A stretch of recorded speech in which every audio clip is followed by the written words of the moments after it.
A economia brasileira levou um novo tombo no mês de outubro. Isso vai ficando evidente, indicador após indicador. Nesta semana mesmo, nós tivemos os dados ruins do varejo, de vendas do varejo e também de atividade do setor de serviços, números divulgados pelo IBGE. E agora foi a vez do Banco Central com a prévia do PIB, BCBR, que apontou uma retração de atividade no mês de 0,48%. O IBCBR tenta antecipar o que aconteceu com a economia brasileira, mas que vai ser confirmado apenas quando sair o dado oficial, o PIB brasileiro mesmo.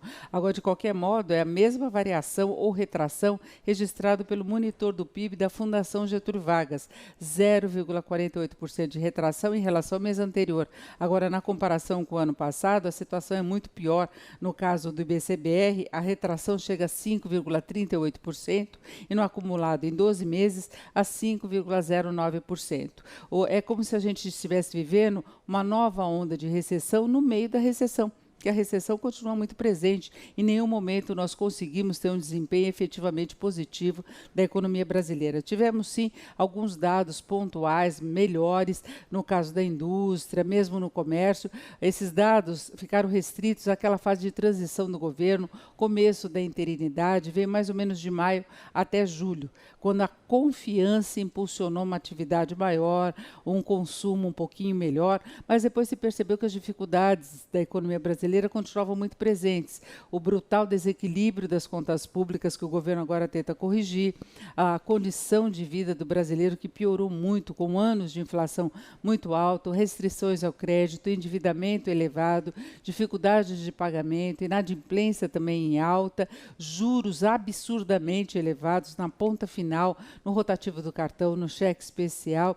O que se espera é que haja condições de alguma virada dessa situação em 2017. Só que tudo o que está acontecendo agora vai ter reflexo pelo menos no começo do ano. 2017 vai carregar a herança de 2016. E nós já estamos falando do primeiro mês do último trimestre. Se imaginava um aquecimento maior da atividade, exatamente agora no final do ano, com a conclusão de alguns processos importantes. O governo até avançou com a PEC dos gastos, que é um ponto fundamental na reestruturação das finanças, reestruturação que, por sua vez, é fundamental para se criar as condições de uma retomada do crescimento em bases mais sustentáveis, mais confiáveis. Agora, o problema é que falta muito mais para se reorganizar a economia brasileira. O desemprego é um problema sério, mas não é só isso. O nível de investimentos caiu demais, o governo tende a trabalhar nesse sentido e agora vai vir com uma agenda mais positiva, com medidas bem pontuais, podem até garantir aí um alívio pontual, momentâneo, com essa liberação que se imagina de recursos do Fundo de Garantia para pagamento de dívidas,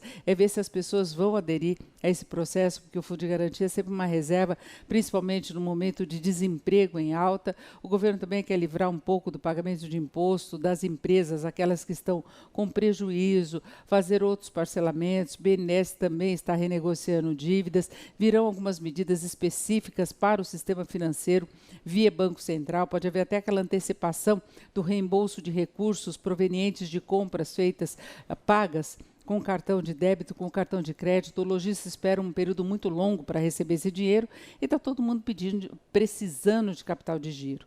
Agora é ver qual é o alcance dessas medidas. Não se confia muito na possibilidade de uma reversão do quadro. É mais um serviço que o governo tenta prestar à sociedade, uma resposta à queda de popularidade, à crise política, às denúncias da Lava Jato, que deixam o governo muito mais fragilizado. A gente continua convivendo aí com uma guerra dos poderes, com um governo impopular, atingido em seu núcleo por denúncias e delações que já foram divulgadas no âmbito da Lava Jato e num processo que está só no começo.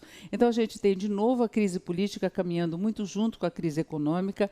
O agravamento da crise política pode complicar a gestão da economia, inclusive essa reestruturação proposta pelo governo. Já há sérias dúvidas quanto à possibilidade de aprovação no ano que vem da reforma da Previdência. Claro que haverá negociações, o governo pode ceder em alguns pontos, já começa a falar dessa possibilidade, mas se a resistência da sociedade já era inevitável numa situação de normalidade, imagine com tudo isso que nós estamos vendo agora, essa avalanche de denúncias envolvendo os políticos, os privilégios que são mantidos. Então o governo pode ter muita dificuldade, até porque o jogo político anda muito pesado no Congresso, cada um tentando se salvar da forma como pode, sem pensar no interesse do país. O final das contas é essa, tem muito discurso, muita disposição, para o bem do país nós vamos votar determinada medida, vamos votar de madrugada, vamos estender o horário de trabalho, mas na verdade não é nada disso não, é todo um jogo político para se manter no poder. Vai ter eleição na presidência do Senado, eleição na presidência da Câmara, já tem um jogo de forças muito pesado por trás disso, o governo Temer tentando segurar ministros mais envolvidos nas denúncias, com a possibilidade de reforma ministerial, e nesse ambiente, como confiar em retomada de investimentos, na eficácia dessas medidas de estímulo do governo e no esperado ajuste das contas públicas. Enfim, continuamos um momento de impasse. 2017 até poderá ter algum crescimento, mas esse crescimento está cada vez mais ameaçado.